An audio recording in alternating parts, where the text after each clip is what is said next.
Ok, bonjour à tous. Donc on se retrouve pour une petite vidéo. Aujourd'hui, je vais essayer de faire court, je vais essayer de faire simple et je vais essayer de faire sans notes si je peux. Donc, euh, vous savez, la situation est telle qu'elle est, donc ça c'est sûr. C'est compliqué pour tout le monde, c'est compliqué pour les commerces, c'est compliqué pour les personnes qui vont être seules pendant ce confinement, c'est compliqué pour les auto-entrepreneurs, c'est compliqué pour les familles, c'est compliqué pour tout le monde. C'est une situation clairement chiante, vraiment, pour être cordial. C'est une situation voilà, qu'on n'a pas envie de revivre, mais qu'on doit revivre malheureusement, parce que si on veut aller de l'avant, si on veut pouvoir revivre normalement, entre guillemets, il faut qu'on accepte cette situation et qu'on le fasse, parce que sinon ça va durer des années encore, et ça va être... on va tous vouloir partir ailleurs. Donc c'est compliqué. Donc au niveau de la salle, comment ça se passe? Vous savez, on est une structure qui est assez jeune, donc ça fait même pas 2 ans qu'on est en place. On a ouvert en décembre 2018, le 5 décembre exactement. On n'a pas prélevé pendant mars, avril et mai, donc c'est compliqué pour nous aussi. On n'a pas forcément des fonds illimités, hein, vous le savez. On a réinvesti récemment, mais c'est compliqué, mais on se devait de prendre des actions nécessaires, des mesures nécessaires par rapport à ce nouveau confinement plutôt. Qu'est-ce qu'on a pris comme décision? Dans un premier temps, ce qu'on a pris, c'est que on a décidé de ne pas prélever. Je sais que ça peut paraître étonnant par rapport à ce que je viens de vous dire et par rapport à ce que des personnes dans la salle sont venues nous dire. On ne va pas prélever, pourquoi? Parce que dans un premier temps, on peut comprendre que certaines personnes ne vont pas bénéficier de la salle, en fait, vont pas pouvoir s'entraîner dans la salle. Et ces personnes-là, elles n'ont pas envie d'être prélevées, et ça, on le conçoit totalement, il n'y a aucun souci. Donc, elles n'ont pas forcément envie d'être prélevées parce qu'elles n'ont pas accès à la salle. Donc, déjà, pour pas contrarier ces personnes-là, on n'a pas voulu prélever. Ensuite, on n'a pas envie de prélever d'un côté pour pas être redevable d'une chose.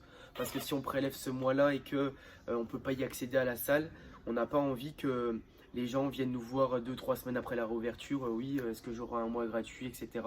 Ça sera trop compliqué à gérer pour nous en interne. Donc on n'a pas prélevé pour ces deux raisons-là.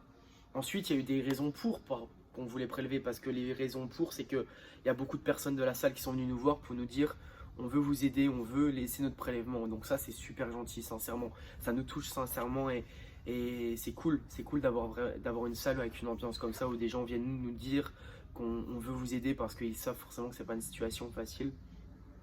Donc voilà.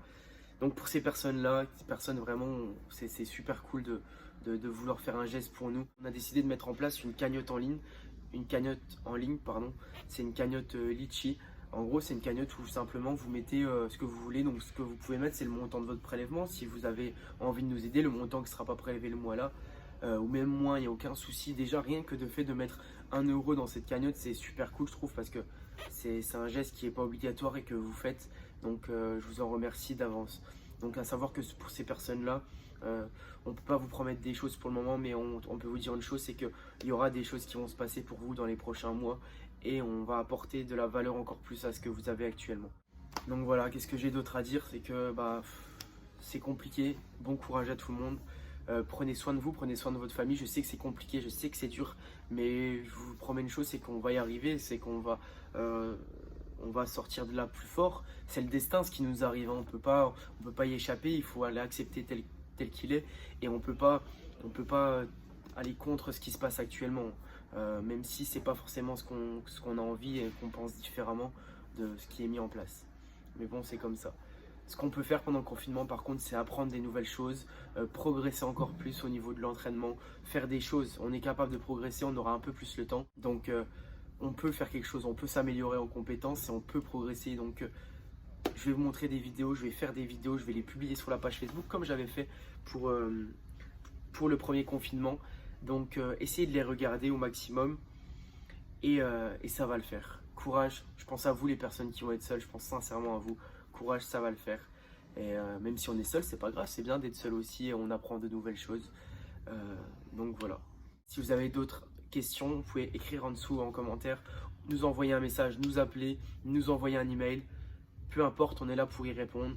Je vous souhaite une bonne journée, une bonne matinée, une bonne soirée par rapport au moment où vous regardez la vidéo. Prenez soin de vous sincèrement. Faites pas les bêtises. Et vous allez me manquer, vous allez nous manquer pour de vrai. C'est compliqué de ne pas vous voir. Et on se reverra encore mieux, plus fort, plus beau et plus en forme. Allez, salut tout le monde, à bientôt.